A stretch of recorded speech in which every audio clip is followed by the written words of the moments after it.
श्री गुरुवे नमः। जय जय श्री राधे। जय माता दी। गुप्त नवरात्रि दूसरी महाविद्या माँ तारा।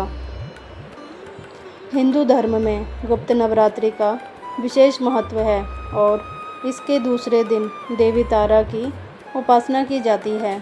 देवी तारा को महाविद्याओं में दूसरा स्थान प्राप्त है और यह माँ काली का ही एक स्वरूप मानी जाती हैं। देवी तारा की छवि अत्यंत उग्र और प्रभावशाली होती है। वे नरमुंडों की माला धारण करती हैं और तंत्र साधना में इनकी पूजा का विशेष स्थान है। इन्हें मुक्ति प्रदान करने वाली देवी भी कहा जाता है। बौद्ध धर्म में भी माँ तारा की उपासना का विशेष महत्व है। बौद्ध ग्रंथों में उल्लेख मिलता है कि स्वयं भगवान बुद्ध ने माँ तारा की आराधना की थी। इसके अलावा गुरु वशिष्ठ ने भी सिद्धि प्राप्ति करने के लिए देवी तारा की साधना की थी। माना जाता है कि जो व्यक्ति श्रद्धा और भक्ति से देवी तारा की उपासना करता है उसके सभी कष्ट दूर हो जाते हैं।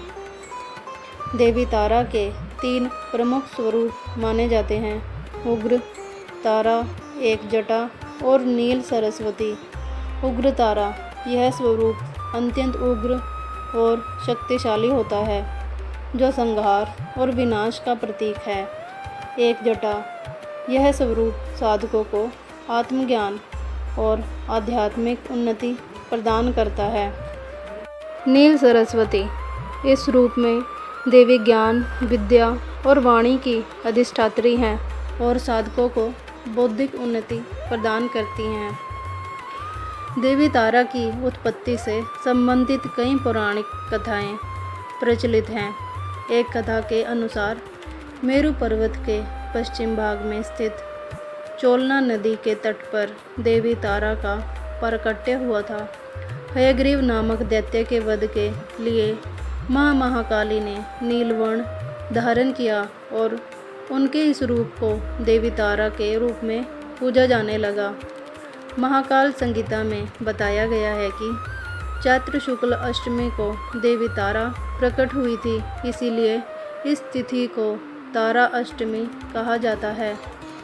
इसके अलावा चैत्र शुक्ल नवमी की रात को तारा रात्रि के रूप में मनाया जाता है।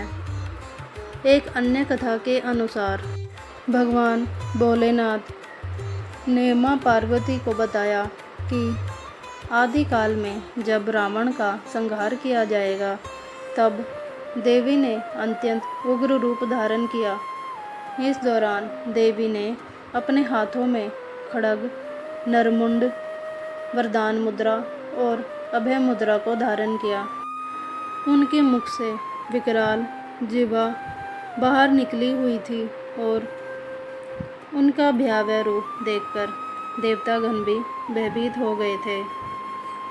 देवताओं ने जब देवी तारा के इस प्रचंड रूप को देखा तो वे अत्यंत भयभीत हो गए और सभी देवगण उनकी स्तुति करने लगे। भगवान ब्रह्मा स्वयं उन्हें शांत करने के लिए उनके पास गए। देवी तारा की पूजा विशेष रूप से तांत्रिक साधकों द्वारा की जाती है। माना जाता है कि इनकी साधना से व्यक्ति को बौद्धिक और आध्यात्मिक दोनों प्रकार की सिद्धियां प्राप्त होती हैं। माँ तारा की कृपा से साधक अपने जीवन की समस्त बाधाओं को दूर कर सकता है। जय माता दी। जय जय श्री राधे।